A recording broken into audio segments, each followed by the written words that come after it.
사무엘기 하 16장. 다윗과 시바. 다윗이 산꼭대기에서 떠난 지 얼마 안 되어서 무비보셋의 하인 시바가 와서 그를 맞이하였다. 시바는 나귀 2마리의 안장을 얹고 그 위에다가는 빵 200개와 건포도 뭉치 100덩이와 여름과일 100개와 포도주 1가죽 부대를 싣고 왔다. 왕이 시바에게 물었다. 네가 무엇 때문에 이것을 가지고 왔느냐? 시바가 대답하였다. 이 나귀들은 임금님의 가족들이 타고 빵과 여름과일은 신하들이 먹고 포도주는 누구나 광야에서 기진할 때 마시고 이렇게 하시라고 가져왔습니다. 왕이 또 물었다. 그런데 네가 섬기는 상전의 손자는 지금 어디 있느냐? 시바가 왕에게 대답하였다. 그는 지금 예루살렘에 머물러 있습니다. 이제야 이스라엘 사람이 자기 할아버지 나라를 자기한테 돌려준다고 생각하고 있습니다. 왕이 시바에게 말하였다. 무비보셋의 재산을 네가 모두 다 가져라. 시바가 대답하였다. 임금님 은혜에 감사드립니다. 언제나 임금님의 은총을 입는 몸이 되길 바랍니다. 다윗과 시므이. 다윗 왕이 어린 마을에 가까이 이르렀을 때 갑자기 어떤 사람이 그 마을에서 나왔는데 그는 사울 집안의 친척인 게라의 아들로서 이름은 시므이였다. 그는 거기서 나오면서 줄곧 자주를 퍼부었다. 다윗 왕의 모든 부하와 모든 용사가 좌우에 서서 왕을 호위하고 가는데도 그는 다윗과 그의 모든 신하에게 계속하여 돌을 던졌다. 시므이가 다윗을 저주하며 말하였다. 영영하거라. 이 비빌에 나는 사람 자야. 이 불안당 같은 자야. 네가 사울의 집안 사람을 다 죽이고 그의 나라를 차지하였으나 이젠 주님께서 그 핏값을 모두 너에게 갚으신다. 이젠 주님께서 이 나라를 너의 아들 압살롬의 손에 넘겨주셨다.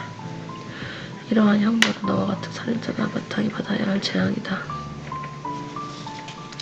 그러자 수리아의 아들 아비새가 왕에게 아뢰었다. 죽은 개가 높으신 임금님을 저주하는데 어찌하여 그냥 보고만 계십니까?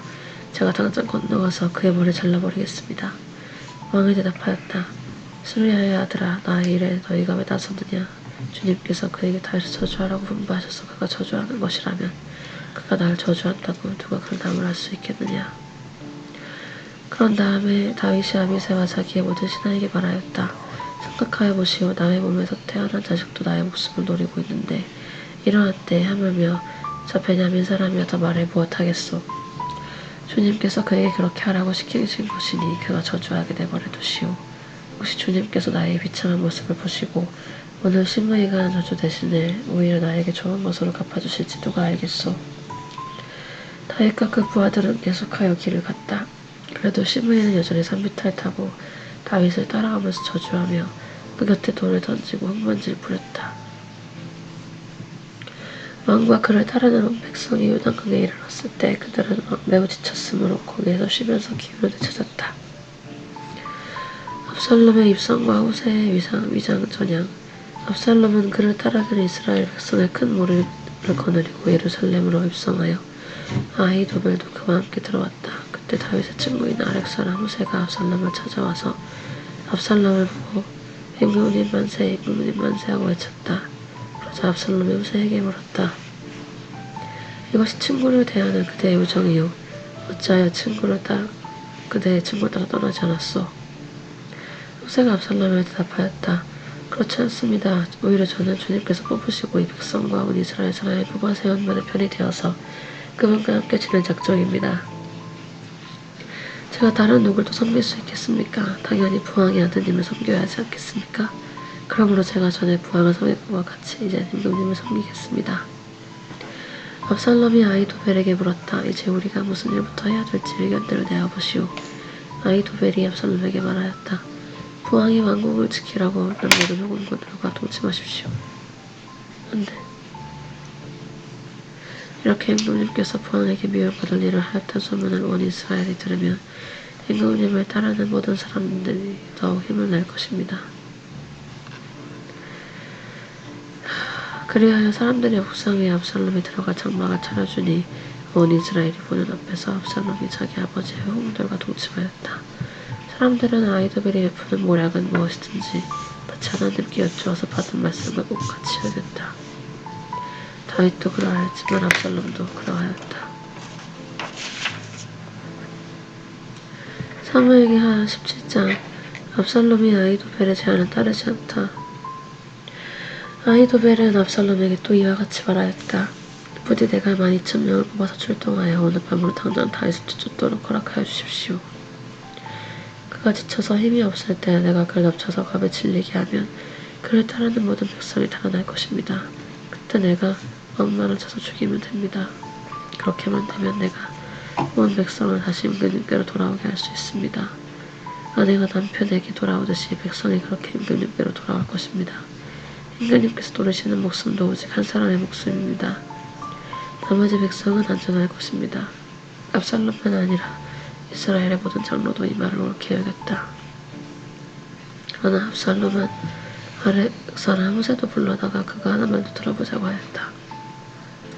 후세가 압살롬에게 오니 압살롬은 그에게 아히도벨이 한 말을 일러주고서 그 말대로 해야 할지 말아야 할지를 묻고 또 다른 의견이 있음 말하라고 하였다. 후세는 압살롬에게 아히도벨이 베푼 모략이 좋지 않다고 말하고 그 까닭을 설명하였다. 임금님의 부친과 그 신하들은 임금님께서 잘 아시는 바와 같이 용사들인데다가 지금은 새끼를 빼앗긴 들녘의 곰처럼 무섭게 화가 나 있습니다. 더구나 임금님의 부친은 노련한 군인이어서 밤에는 백성들과 함께 잠도 자지 않습니다. 틀림없이 그가 지금쯤은 벌써 어떤 굴 속이나 다른 어떤 곳에 숨어 있을 것입니다. 우리 군인 가운데 몇 사람이라도 처음부터 그에게 죽기라도 하면 압살롬을 따르는 군인들이 치고 말았던 소문이 섭시간에 퍼질 것입니다. 그러면 사자처럼 담력이 센 용사도 당장 당할 것입니다. 임금님의 부친도 용사요 그의 부하들도 용감한 군인이라는 것은 온 이스라엘이 다 알고 있기 때문입니다. 그러므로 저의 의견은 이렇습니다. 단에서부터 브에세바 이르기까지 온 이스라엘의 임금님에게로 불러 모아서 바닷가에 모래알처럼 많은 군인들 임금님께서 친히 거느리고 싸움터로 나가시는 것입니다. 그래서 우리는 다윗이 있는 곳이며 어느 곳이든지 들이닥쳐서 마치 온 땅에 내리는 이슬처럼 그를 덮쳐버리는 것입니다.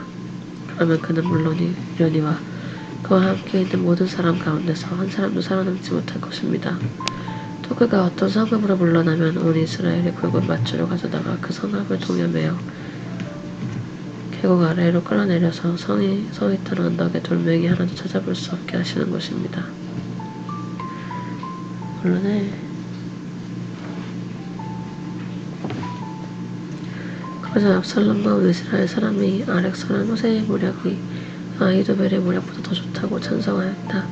주님께서 이미 압살롬이 재앙을 당하게 하시려고 아히도벨의 좋은 모략을 전환시키셨기 때문이다. 후세의 작전과 아히도벨의 자살. 후세는 곧 사독 제사장과 아비아달 제사장에게 아히도벨이 압살롬과 이스라엘 장로들에게 어떤 모략을 베풀었는지 그리고 또 자기가 어떤 모략을 베풀었는지를 알리고서 다음과 같이 말하였다.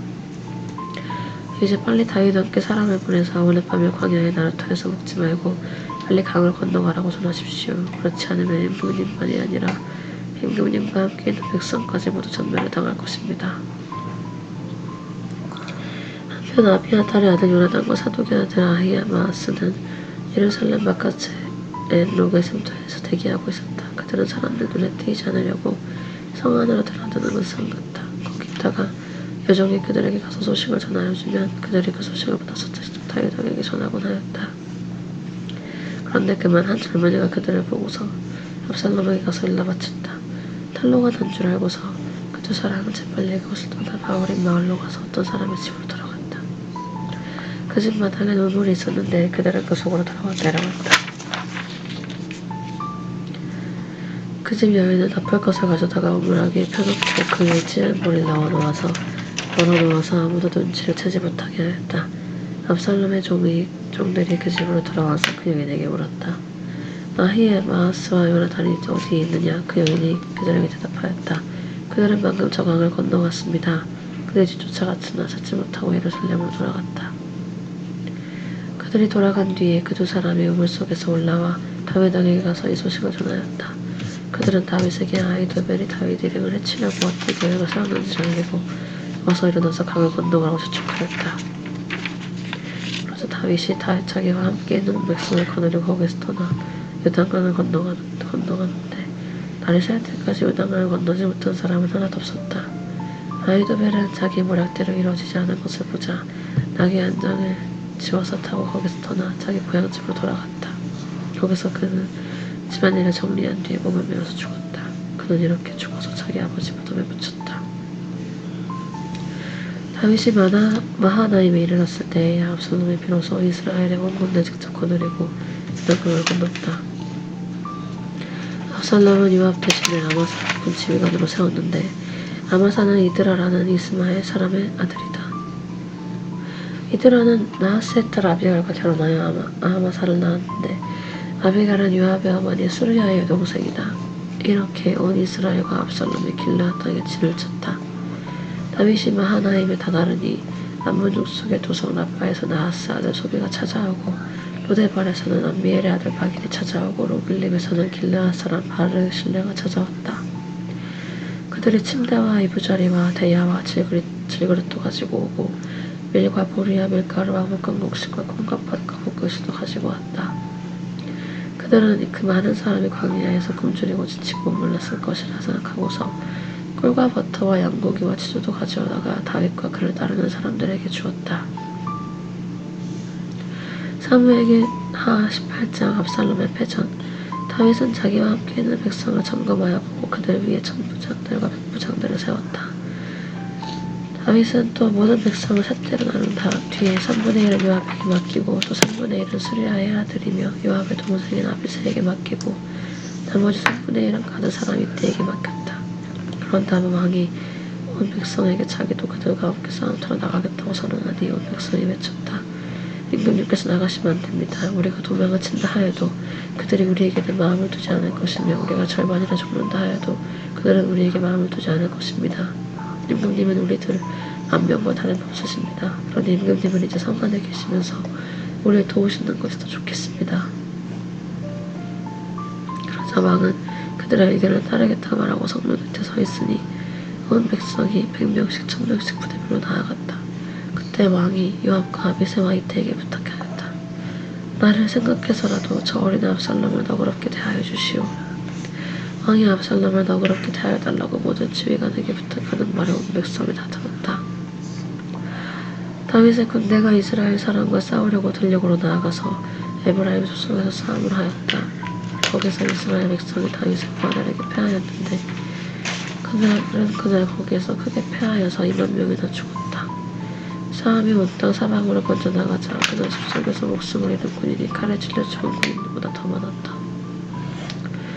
압살롬이 어쩌다가 다윗의 부하들과 마주쳤다. 압살롬은 노새를 타고 있었는데 그 노새가 큰 상수리 나무에 울창한 가지 밑으로 달려갈 때 그의 머리채가 상수리 나무에 휘감기는 바람에 그는 공중에 매달리고 그가 타고 가던 노새는 빠져나갔다.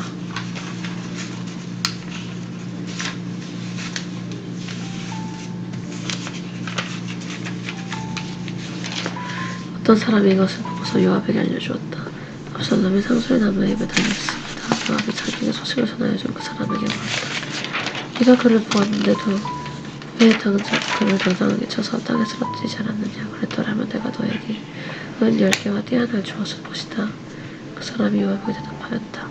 비록 은 1000개를 달아서 저의 손을 쥐어주신다 하더라도 저는 감히 손을 들어 임금님의 아들을 치지 않을 것입니다. 임금님께서 우리 모두가 듣도록 장군님과 아비새와 이때에게 누구든지 어린 압살롬을 보호해달라고 부탁하셨기 때문입니다.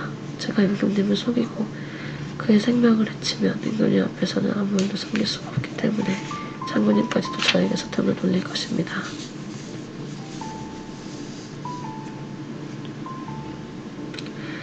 그러자 요압은 너하고 이렇게 꾸물거릴 시간이 없다 하고 말한 뒤에 두 창 세자를 손에 들고 가서 아직도 상수리 나무의 한가운 채 상처럼 매달려있는 압살롬의 심장을 꿰뚫었다. 요압의 무기를 들고 다니는 젊은이 10명도 모두 둘러싸고서 압살롬을 잡아주었다. 그런 다음에 요압이 나팔을 부니 백성이 이스라엘 사람을 뒤쫓다가 돌아왔다. 요압이 백성에게 싸움을 그치지 않았기 때문이다.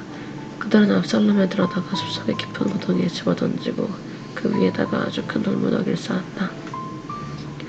온 이스라엘 사람들은 도망하여서 저마다 자기 장막으로 돌아갔다. 평소에 압살롬은 자기 이름을 후대에 남길 아들이 없다고 생각하여 살아있을 때 이미 자기 비석을 준비하여 세웠는데 그것이 지금 왕의 골짜기에 있다. 압살롬이 그 돌기둥을 자기 이름을 따서 불렀기 때문에 사람들은 그것을 보면서 그날까지도 압살롬의 비석이라고 한다. 다윗이 압살롬의 죽음을 슬퍼하다. 그때 사독의 아들 아히마아스가 요압에게 말하였다. 제가 임금님께로 달려가서 주님께서 임금님을 원수에게서 구원하셨다는 기쁜 소식을 전하겠습니다. 그러나 요압이 말렸다. 오늘은 아무리 좋은 소식이라도 네가 전하여서는 안 된다. 너는 다른 날 이 좋은 소식을 전하게 된다. 그러나 오늘은 날이 아니다. 오늘은 임금님의 아들이 죽은 날이다. 그러고는 요압이 에디오피아 사람에게 명령하였다. 네가 가서 본대로 임금님께 아뢰어라. 그러자 그 에디오피아 사람이 요압에게 절을 하고 달려갔다. 사독의 아들 아히마아스가 또다시 요압에게 말하였다. 저에게 무슨 일이 일어나도 좋으니 저도 저 에디오피아 사람과 같이 가서 보고할 수 있도록 허락하여 주십시오. 그러나 요압은 또 말렸다. 아히마아스야, 네가 왜 가려고 하는지 모르겠구나.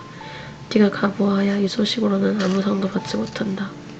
아히마아스가 또다시 말하였다. 저에게 무슨 일이 일어나도 좋으니 저도 가겠습니다.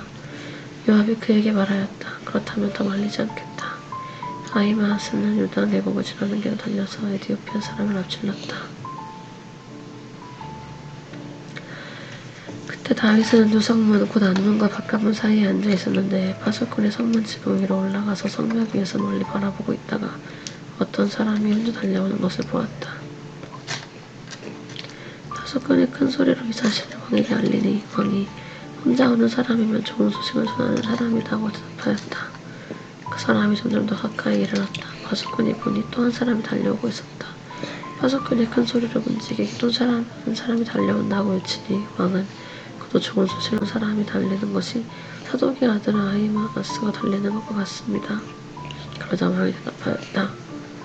그는 좋은 사람이니 좋은 소식을 전하러 올 것이다. 아히마아스가 왕에게 가까이 이르러서 평안하시길 빕니다 하고 인사드리며 얼굴이 땅에 닿도록 왕에게 절을 하며 아뢰었다. 높여지신 임금님께 반역한 자들을 없애버리시고 임금님께 승리를 안겨주신 임금님의 주 하나님을 찬양합니다. 왕이 그 어린 압살롬과 평안하더니 하고 물으니 아히마아스는 임금님의 신하 요압이 이 종을 보낼 때 큰 고통이 있었습니다마는 무슨 일인지 모르겠습니다 하고 대답하였다. 왕이 물러나서 곁에 서 있거라 하고 말하니 그는 곁으로 물러나서 서 있었다. 바로 그때 그 에디오피아 사람이 들어왔다. 에디오피아 사람이 왕에게 아뢰었다. 높으신 임금님께 기쁜 소식을 가져왔습니다. 주님께서 오늘 임금님께 반역한 자들을 없애버리시고 임금님께 승리를 안겨주셨습니다. 왕이 에디오피아 사람에게 물었다. 그 어린 압살롬이 평안하더냐? 에디오피아 사람이 대답하였다. 높으신 임금님의 원수들을 비롯하여 임금님께 반역한 자들이 모조리 그 젊은이와 같이 되길 바랍니다. 왕은 이 말을 듣고 마음이 찢어질 듯 아파서 성문 위에 다락방으로 올라가서 울었다. 그는 올라갈 때 내 아들 압살롬아, 내 아들 압살롬아, 너 대신에 차라리 내가 죽을 것을. 압살롬아, 내 아들아 하고 울부짖었다. 사무엘기하 19장. 요압이 다윗에게 항의하다. 왕이 목놓아 울면서 압살롬의 죽음을 슬퍼하고 있다니 요압에게 전해졌다. 그래서 모든 군인에게도 그날의 승리가 소풍으로 바뀌었다. 왕이 자기의 아들 때문에 몹시 슬퍼한다는 소문이 그날 모든 군인에게 퍼졌기 때문이다. 그래서 그날 군인들은 마치 싸움 대신으로서 나올 때 부끄러워서 빠져나가는 것처럼 슬리슬 안으로 들어갔다. 그런데도 왕은 두 손으로 여전히 얼굴을 가린 채로 큰 소리로 내 아들 압살롬아, 내 아들 압살롬아 하고 울부짖었다. 마침내 요압이 집으로 왕을 찾아가서 항의하였다. 임금님 모든 부하가 오늘 임금님의 목숨을 건지고 임금님의 아들들과 딸들의 목숨도 건지고 모든 왕비의 목숨과 후궁들의 목숨까지 건져드렸습니다. 그런데 임금님께서는 오히려 오늘 부하들을 부끄럽게 만드셨습니다. 임금님께서는 어찌하여 임금님을 반역한 무리들을 사랑하시고 임금님께 충성을 바친 부하들을 미워하시는 겁니까? 우리 지휘관들이나 부하들은 임금님께는 있으나 마다한 사람들입니까? 임금님께서는 오늘 임금님의 본심을 드러내셨습니다. 차라리 오늘 압살롬이 살고 죽었더라면 임금님께서는 더 기뻐하셨을 것입니다. 그렇지 않으시다면 이제라도 일어나 밖으로 나가셔서 임금님의 부하들을 위로의 말로 격려해 주십시오. 제가 주님의 이름을 걸고 맹세하지만 지금 임금님께서 밖으로 나가지 않으시면 오늘 밤에 한 사람도 임금님 곁에 남아있지 않을 것입니다. 그러면 임금님께서 젊은 시절부터 이제까지 당한 그 모든 환난보다도 더 무서운 환난을 당하실 것입니다. 그러자 왕이 일어나서 성문 문으로 나와 앉았다. 임금님께서 성문 문로에 앉아 계신다 하는 소식이 모든 부하에게 전해지니 모든 부하가 왕의 앞으로 나아왔다. 다윗의 귀한 준비.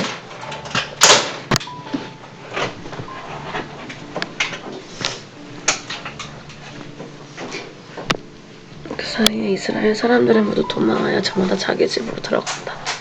이스라엘 백성은 지파마다 서로 의견이 분분하였다. 다윗의 왕은 우리를 원수들의 손아귀에서 구해주었다.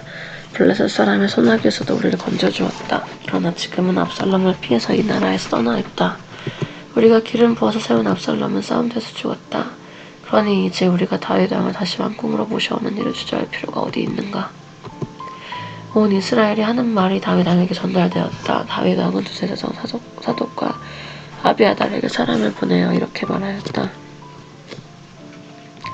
유다 장로들에게 나의 말을 전하여 주십시오. 그들이 어찌하여 왕을 다시 왕궁으로 모시는 일이 맨 나중에 되려고 하는지 그들은 나의 친족이요 나의 골육지친인데 어찌하여 왕을 다시 모셔오는 일이 맨 나중에 되려고 하는지 물어보시기 바랍니다.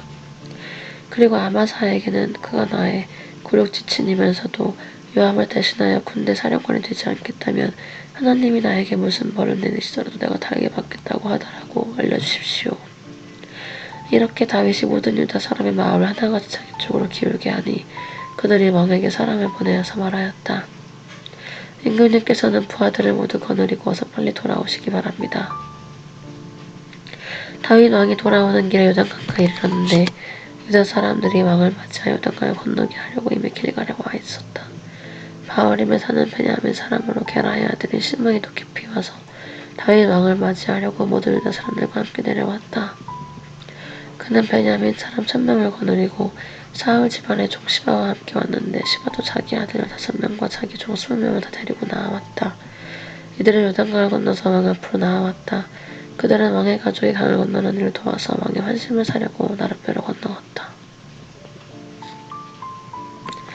다윗과 시므이 왕이 요단강을 건너려고 할 때 게라의 아들 시므이가 왕 앞에 엎드려서 말하였다. 임금님이 종의 허물을 마음에 두지 말아주십시오. 높으신 임금님께서 예루살렘에 떠나시던 날 제가 저지른 죄악을 임금님께서 기억하시거나 마음에 품지 말아주십시오. 바로 제가 죄를 지은 줄이 종이 잘 알고 있습니다. 그렇기 때문에 제가 오늘 요셉 지파의 모든 사람들 가운데서 맨 먼저 제일 높으신 임금님을 맞으러 나왔습니다. 스루야의 아들 아비새가 그 말을 받아서 왕에게 말하였다. 주님께서 기름 부어 세우신 분은 시므이가 저주하였으니 그것만으로도 시므이는 죽어야 마땅한 줄 압니다. 그러나 다윗이 말하였다. 스루야의 아들들은 들어라. 나의 이름에 너희가 나서서 오늘 나의 대적이 되느냐. 내가 오늘에서야 온 이스라엘의 왕이 된 것 같은데 이런 날에 이스라엘에서 사람이 처형을 받아야 되겠느냐. 왕이 시므이에게 맹세하였다. 너는 처형을 당하지 않을 것이다. 다윗과 므비보셋. 그때 사울의 손자 므비보셋도 왕을 맞으러 내려왔다. 그는 왕이 떠나간 날부터 평안하게 다시 돌아오는 날까지 발도 씻지 않고 수염도 깎지 않고 옷도 갈아입지 않았다. 그가 예루살렘에서 와서 왕을 맞이하니 왕이 그에게 물었다. 므비보셋은 어찌하여 나와 함께 떠나지 않았느냐. 그가 대답하였다. 높으신 임금님, 저는 다리를 절기 때문에 나귀를 타고 임금님께 떠나려고 제가 탈 나귀에 안장을 얹으라고 저의 종에게 일렀으나 종이 그만 저를 속였습니다. 그리고는 그가 임금님께 가서 이 종을 모함까지 하였습니다. 임금님은 하나님의 천사와 같은 분이시니 임금님께서 좋게 여기시는 대로 처벌하시길 바랍니다. 제 아버지의 온 집안은 임금님에게 죽어도 마땅한 사람들 뿐인데 임금님께서는 이 종을 임금님 상에서 먹는 사람들과 함께 먹도록 해주셨으니 이제 저에게 무슨 염치가 있다고 임금님께 무엇을 더 요구하겠습니까? 그러나 왕은 그에게 말하였다. 네가 어찌하여 그 이야기를 또 꺼내느냐. 난 이렇게 결정하였다. 너는 시바와 밭을 나누어 가져라. 므비보셋이 왕에게 아뢰었다. 높으신 임금님께서 안전하게 왕궁으로 돌아오시게 되었는데 이제 그가 그 밭을 다 차지한 들 어떻습니까? 다윗과 바르실레 그때 길르앗 사람 바르실레도 로글림에서 내려와서 왕이 요단강을 건너는 일을 도우려고 요단강가에 이르렀다. 바르실레는 아주 늙은 사람으로 나이가 80살이나 되었다.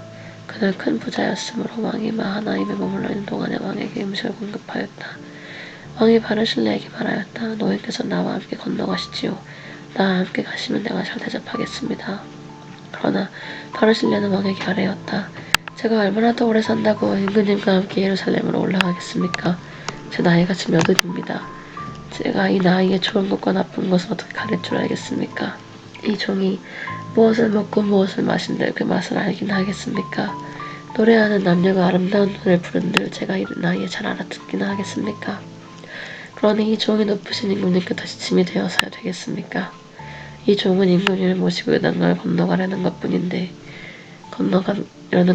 어째 임금님께서는 이러한 상을 저에게 베푸시려고 하십니까? 부디 이 종을 돌아가게 하셔서 고향 마을에 있는 제 아버지와 어머니 무덤 곁에서 죽게 하여 주시기 바랍니다. 그 대신에 이 종의 아들 김함이 여기 있으니 그가 높으신 임금님을 따라가게 하시고 임금님께서 바라시는 대로 그에게 잘 대하여 주시길 바랍니다. 그러자 왕이 대답하였다. 물론 내가 김함을 데리고 가겠소. 그리고 노인께서 보시기 만족하도록 내가 그에게 잘 대하여 주겠소. 또 나에게 특별히 부탁한 것은 무엇이든지 내가 다 이루어 드리겠소. 드디어 온 백성이 요단강을 건넜고 왕도 건너갔다. 왕이 바르실레에게 입을 맞추고 복을 빌어주니 바르실레가 자기의 고장으로 돌아갔다. 왕이 길갈로 건너갈 때 김함도 왕을 따라서 건너갔다. 남북 분쟁의 재현, 온 유다 백성과 이스라엘 백성 절반이나 왕을 따라서 요단강을 건너갔다. 근데 갑자기 온 이스라엘 사람이 왕에게 몰려와서 이렇게 말하였다. 어찌하여 우리 형제인 유다 사람들이 우리와 문전도 없이 임금님을 몰래 빼돌려 임금님과 임금님의 가족과 다윗 왕이 모두 신을 모시고 건너갔습니까? 그러자 온 유다 사람이 이스라엘 사람에게 대답하였다. 우리가 임금님과 더 가깝기 때문이다. 너희가 이런 일로 그렇게 화를 낼 이유가 무엇이냐? 우리가 임금님께 조금이라도 얻어먹은 것이 있느냐? 임금님이 우리에게 조금이라도 주신 것이 있어서 그러는 줄 아느냐? 그러나 임금님 이스라엘 사람은 유다 사람에게 이렇게 말하였다. 우리는 임금님께 요구할 권리가 너희보다 10갑절이나 더 있다. 근데 어찌하여 너희는 우리를 무시하느냐? 높으신 임금님을 우리가 다시 모셔와야 되겠다고 맨 먼저 말한 사람이 바로 우리가 아니었느냐? 그래도 유다 사람의 말이 이스라엘 사람 말보다 더 황경하였다.